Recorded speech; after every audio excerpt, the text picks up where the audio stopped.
Hello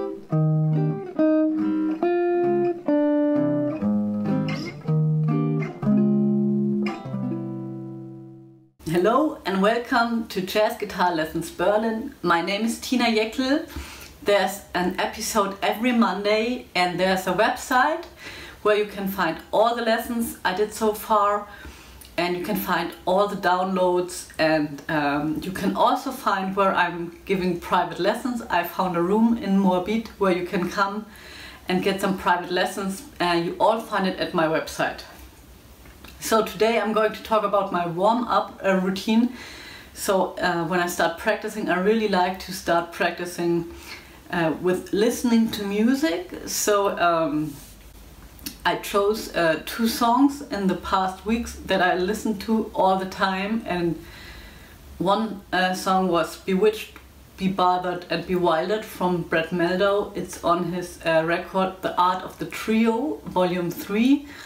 And the other tune is Segment. It's a tune from Charlie Parker.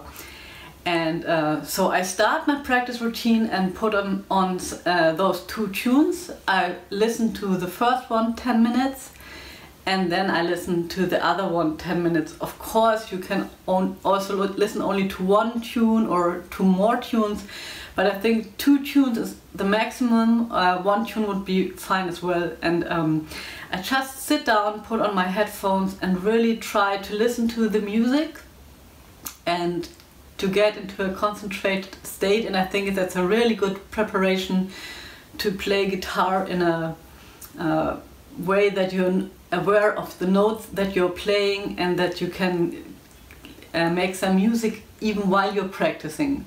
So it's all interconnected. So I sit down and listen to the track for 10 minutes, and the next day I listen to that same tracks for 10 minutes.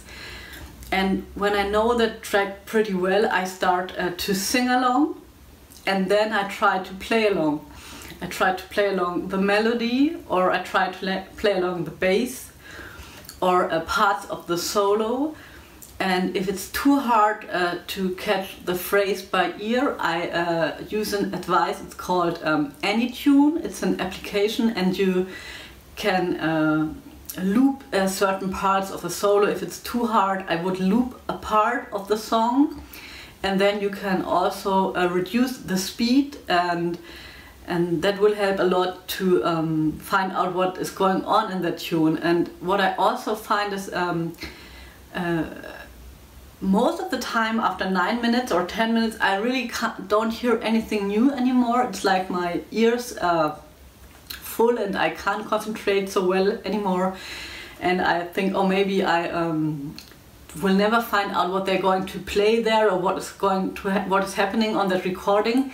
But when the next day I return and I listen to the same music, I find a little bit more about what is happening there. So every day there's a step further in my hearing. So maybe that's a nice exercise for you too, because I know a lot of students say, wow, I won't hear anything, I don't hear anything, it's so hard to hear anything.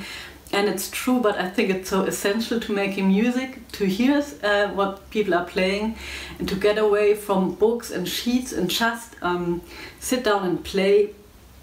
And then just use this application, AnyTune or any other transcription program where you can build a little loop and reduce the speed, and you'll find after a while, you'll find little spots you hear. You can even start with 1 note. So if you loop 1 note and let it sound all the time, after a while you will find it on your guitar. Or first through singing and then find it on the guitar. So I think that's a really nice way to start practicing, because as I said before last week, it's really motivating. You're listening to good music, you're not listening to a jam track, or you're not reading a book with exercises written in it, but you're starting your practice routine with listening to actual music. And I think that's the most important thing anybody can do who wants to play music, because today we have so many things we can listen to or look at. I mean, we can listen to a ton of podcasts, a ton of videos, and can read a ton of interviews about making music, but what it all comes down to is to listen to music, and to listen to music a lot. And if you start your practice routine with listening, you're already in a good place. So you take that time that's really only for you and the music, and then after 10 minutes or 20 minutes you start playing the guitar. So that would be my advice, how to start your practice routine. And next week I'm going to talk about the next step I'm doing in the first hour of my practice routine. That would be play something totally new, learn something you never did before, and I will talk about that a little bit. Okay, that's it for today. I hope you like what you're seeing. Don't forget to pay a visit to my website, and it likes a lot to be visited. And see you next week. Goodbye.